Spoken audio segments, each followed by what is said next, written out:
अस्सलाम वालेकुम। आज का हमारा टेक्सटाइल नॉलेज में टॉपिक है यान। व्हाट इज़ यान? यान होता क्या है बेसिकली ना, हमने ये देखना है यहाँ पे। अगर हम यान को देखें तो यान बेसिकली हमारे पास फाइबर या फिलामेंट से मिला हुआ एक स्ट्रक्चर होता है, जिसमें हम फाइबर्स को या फिलामेंट को आपस में ट्विस्ट देते हैं, डिफरेंट फाइबर्स को ट्विस्ट देते हैं या डिफरेंट फिलामेंट्स को ट्विस्ट देते हैं और एक कंटिन्यू स्ट्रक्चर बन जाता है। वो जो लेंथ बनती है, कंटिन्यू एक स्ट्रैंड बन जाता है, उसको हम क्या कहते हैं? उसको हम यान कह देते हैं। धागा आम अल्फाज में इसके लिए वर्ड इस्तेमाल होता है। तो बेसिकली क्या है, ये यान जो है वो एक लीनियर असम्बली है फाइबर्स की या फिलामेंट की। ठीक है जी। तो अगर हम फाइबर या फिलामेंट्स से मिलके बना हुआ ये एक स्ट्रक्चर है, इसको हम देखें, ठीक है, तो इसे हमें ट्विस्ट देना पड़ता है बेसिकली ना। फाइबर्स हैं या फिलामेंट्स हैं तो उन्हें आपस में हम क्या करते हैं? फाइबर्स को या फिलामेंट्स को ट्विस्ट देते हैं। ठीक है, तो ये एक कंटिन्यू स्ट्रक्चर बनता है। ट्विस्ट देने से इसमें स्ट्रेंथ आ जाती है। यान की टाइप्स जो हमारे पास हैं वो दो टाइप्स हैं। ठीक है, जिसे हमने दो मेजर जो कैटेगरीज हैं उसमें डिवाइड किया होता है। एक इसमें आ जाता है स्टेपल यान और दूसरा आ जाता है फिलामेंट यान। ठीक है जी। जो बेसिकली स्टेपल यार्न है ना, वो ज़्यादातर जो हमारे पास नेचुरल फाइबर्स होते हैं उनसे होता है। ठीक है, स्टेपल यार्न की लेंथ फिलामेंट से कम होती है। ठीक है जी। स्टेपल यार्न में होता क्या है, हमारे पास जो स्टेपल फाइबर्स हैं उनको हम क्या करते हैं? फाइबर्स को लीनियरली असम्बल्स कर देते हैं। ठीक है जी। तो उनको फाइबर्स होते हैं उनको हम एक स्ट्रेट जो शक्ल में काट देते हैं और इन्हें क्या करते हैं? इन्हें ट्विस्ट दे देते हैं। ठीक है, डिफरेंट फाइबर्स होते हैं, कॉटन है, वूल है, जूट है। ठीक है, ये स्टेपल यार्न में आ जाते हैं। तो हम क्या करते हैं? इन्हें ट्विस्ट देते हैं फाइबर्स को, तो ये क्या बन जाता है? एक स्टेपल यार्न बन जाता है, यार्न की शक्ल इख्तियार कर लेता है। और इसमें हमारे पास जो है ना, ये क्रॉस सेक्शन जो इसका बनता है स्टेपल यार्न का जो क्रॉस सेक्शन है, इसमें हमारे पास क्या होता है?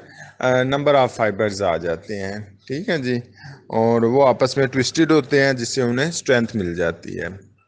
और स्टेपल यार्न को अगर हम देखें तो इसे हमने आगे डिवाइड फर्दर जो किया होता है वो हमने जो डिफरेंट कैटेगरीज हैं उसमें डिवाइड किया होता है।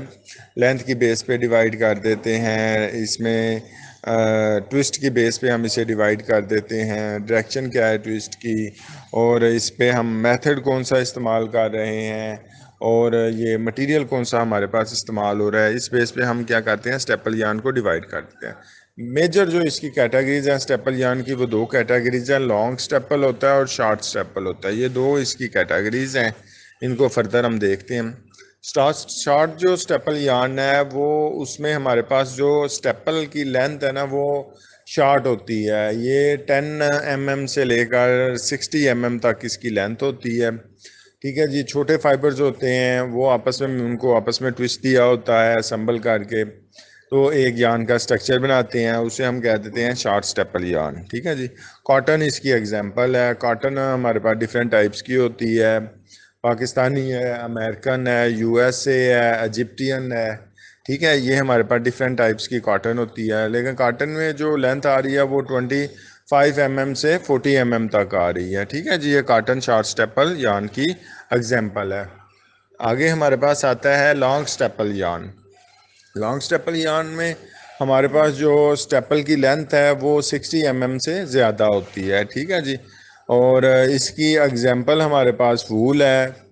वूल में हमारे पास 60 mm से लेकर 150 mm तक जो है ना वो स्टेपल की लेंथ होती है। तो ये भी उसी तरह लॉन्ग स्टेपल यार्न में लंबे स्टेपल होते हैं, फाइबर्स होते हैं, उनकी स्टेपल लेंथ ज़्यादा होती है। उन फाइबर्स को हम क्या करते हैं? इकट्ठा करते हैं, असम्बल करते हैं और उन्हें ट्विस्ट दे देते हैं। तो वो हमारे पास जो क्रॉस सेक्शन बनता है, एक कंटिन्यू स्टैंड बनता है, उसे हम क्या कह देते हैं? लॉन्ग स्टेपल यार्न कह देते हैं। ठीक है जी। दूसरी हमारे पास जो इसकी यार्न की हमारे पास मेजर जो टाइप है वो एक तो स्टेपल यार्न है, दूसरा हमारे पास होता है फिलामेंट यार्न। फिलामेंट यार्न में हमारे पास क्या होता है? ट्विस्टेड या नॉन ट्विस्टेड स्टैंड्स होते हैं फिलामेंट के। ठीक है जी। और वो जो स्टैंड है वो कम्प्लीटली पूरे एक यार्न बॉडी में रन कर रहे होते हैं। और ये फिलामेंट जो हमारे पास हैं ये नेचुरल भी होते हैं, सिंथेटिक भी होते हैं और सेमी सिंथेटिक भी होते हैं और नॉन सिंथेटिक भी होते हैं। ठीक है जी। मटेरियल के लिहाज से कौन सा मटेरियल इसमें यूज़ हुआ है। अगर हम फिलामेंट को देखें तो फिलामेंट की जो मेजर कैटेगरीज हैं, वैसे तो इसकी फिलामेंट्स की भी काफ़ी टाइप्स हैं, मेजर जो इसकी कैटेगरीज हैं वो नंबर ऑफ फिलामेंट्स के लिहाज से हैं। अगर इसमें सिंगल फिलामेंट यूज़ हो रहा है तो इसको मोनोफिलामेंट कहते हैं, और अगर इसमें मल्टी फिलामेंट यूज़ हो रहे हैं तो क्या कहते हैं, मल्टी फिलामेंट यान कह देते हैं। ये दो मल्टी फिलामेंट और मोनोफिलामेंट यान इसकी दो मेजर कैटेगरीज हैं। ठीक है जी। मोनोफिलामेंट यान जो हमारे पास है उसमें क्या होता है, उसमें फिलामेंट का एक सिंगल स्टैंड यूज़ हो रहा होता है। ठीक है जी। फिलामेंट यान बन रहा होता है सिंगल स्टैंड से। ठीक है।